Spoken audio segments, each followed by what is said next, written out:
When I went to sing at Penderys, I was the tenor soloist of Penderys. And when they would give me a song to rehearse, for a concert, when I'd rehearse it enough, I would go down to him and I would sing it for him. And if it was good enough, he would say, "Don't try and sing it any better than that." And that was always a sign that it was okay. That's good advice. So, Mom, what year did y'all meet? We met in '82. And where did you meet? We met at the King Abdulaziz Military Hospital in Tabuk, Saudi Arabia. Hold on a second. Hush up in there! She called me down to see a baby, and I went down, and of course I was so clever, I fixed the baby, but I looked at the nurse, and the nurse was very attractive and her bosom was wonderful, so I asked her to marry me. So what's the first thing you thought about Mom? That was what he thought about me. Right? That's what he told me. Yeah. The first thing you thought was that you'd never seen boobs that big? Yeah. What was the first thing you thought, Mom? Actually, I had seen him before we met. The pediatric ward was right next to the maternity ward. And actually I saw him go away, and my first thought was that I was going to marry him. What made you think that? I have no earthly idea. Had you ever thought that about someone before? Nope. So did you want to meet him then? Yeah, but then I didn't for weeks. I didn't meet him. Did you think that it would just happen, or did you not think about it again? I didn't really think about it again. It was just one of those weird thoughts that comes into your brain in a fleeting manner. And then, as he said, one night we got this baby in, and he was very dehydrated and very sick, and both parents were physicians. They were Egyptian physicians, and they'd been treating the child for gastroenteritis, although the kid probably just had a virus. Streptomycin? With chloramphenicol and streptomycin. And the kid was just badly dehydrated, and anyway, he was on call, and I called him in to see the baby, and that's how we met. So he was acting as a pediatrician, not a geneticist? Yes. Oh yeah, I was a pediatrician in those days. And I said, okay, I've only got a week here. What we will do is we will go out for dinner every evening, and if we like each other, we will plan to get married. And if not, well, then we had, somebody pleasant to have dinner with. So we had dinner. She bought me a wedding ring, and I bought her a wedding ring. And a year later, we got married in Nashville. So, Mom, after you thought that about him, and then the first thing he said to you was, "Marry me"? Yeah. What did you think? I thought this was a little odd and crazy, but I would have dinner with him, so. Your mother was so funny. In those days, 28 years ago. She was so funny, never believe it. And of course, I had funny friends.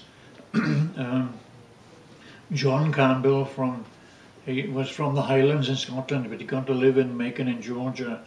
And He didn't live in then Early Macon. Hall. He did live in Georgia, he didn't live in Macon. Early Hall from He was from Canada. Canada. And us three and Theo had a wonderful time together. So what was your first date like? Well, our first date was, we were going to have dinner in the hospital canteen, and I was stood up. No. Yeah. You waited outside and he was inside, right? I waited outside, and he was inside having dinner with his mates. And doesn't that just describe your relationship today? Pretty much. Pretty much. That's funny. I don't believe that. What do you think happened? I don't know. That's what happened. Now, Dad, didn't you have to go to a super secret diamond shop where you had to show your face?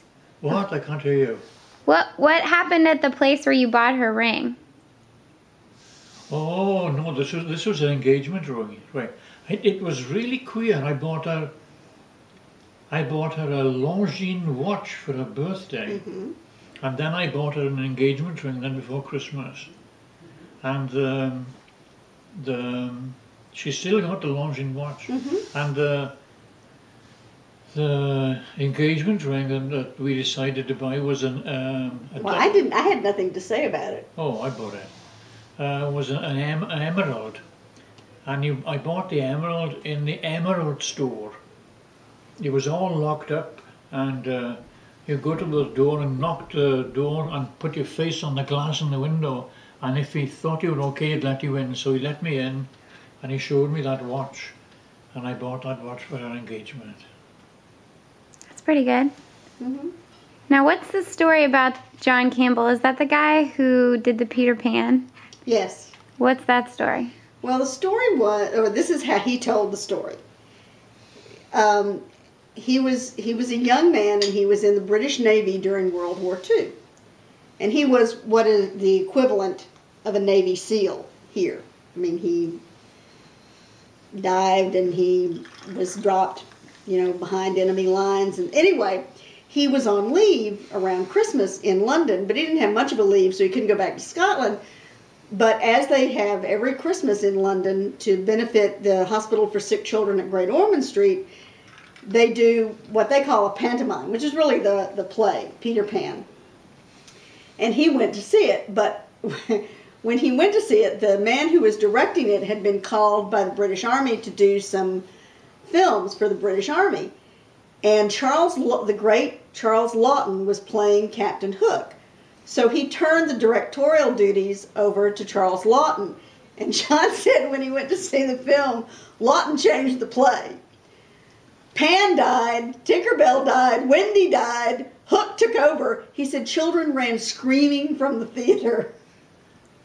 And where was that? It was in London somewhere. It was very much like the thing that we saw, the ballet that we saw recently. Nutcracker. The Nutcracker. Yeah. It was something that was done every Christmas. Yeah. And they were vaguely, there was children's stories, and they were vaguely humorous. And those were called pantomimes. So how did y'all decide to move to America instead of Wales when you got married? When we decided to get married, my Theo told me that we would be settling down in America. No, that is And not. I had a job in the medical school back home. He decided we couldn't afford for him to support the other family and us on the salary from the National Health Service.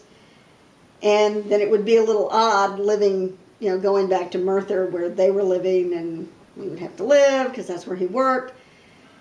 And he'd always kind of wanted, he said, to do the genetic thing. And so he had called people that he knew when he worked with David Smith in Seattle, and Jaime Frias. Well, actually, they were all very, very nice.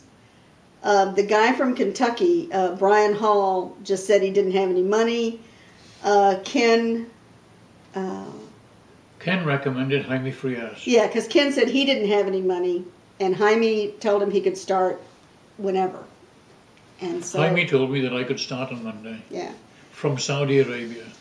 So he did a fellowship with Jaime Frias in Gainesville, Florida. That's how we ended up here. So how long did it take you, Dad, to get your green card? Well, that was 3 years anyway. It actually, to get the green card itself really didn't take all that long. Just the process to get it was a little arduous. And didn't you cry to get it, Mom? I cried to keep the embassy open. What happened? You get these instructions of things you're supposed to have, and some of them are very specific and some of them are not. I mean, there's the big form you have to fill out. Are you now, or have you ever been a communist, a prostitute? Are you going to make your whole living from gambling? That kind of stuff. But then they have things like they say you need a chest x-ray, but they don't say you actually have to bring the film. They want to see the film, not just the report that your chest, because they've had people who bring the film of a 12-year-old girl and they're like a 56-year-old man. They just want to make sure you don't have tuberculosis or something like that. But then you had to have pictures. But the pictures we brought weren't what they wanted. And so he had to get a cab driver and drive somewhere in Jeddah to get the right pictures made, but the embassy was going to close.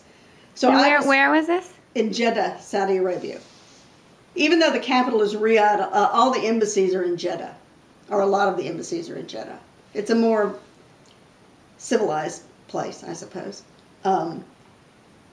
and the airport's bigger.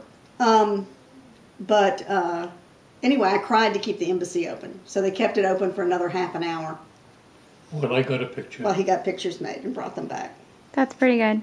Because you have to have a background check, which a background check from the police in Tabuk was kind of, well, it was actually the police in, yeah, it was the police in Tabuk. That was kind of a joke, but. So when did y'all move to Florida? In September of '83. And what, that was after you got married? Mm-hmm. We were married in February of '83. Oh, wow.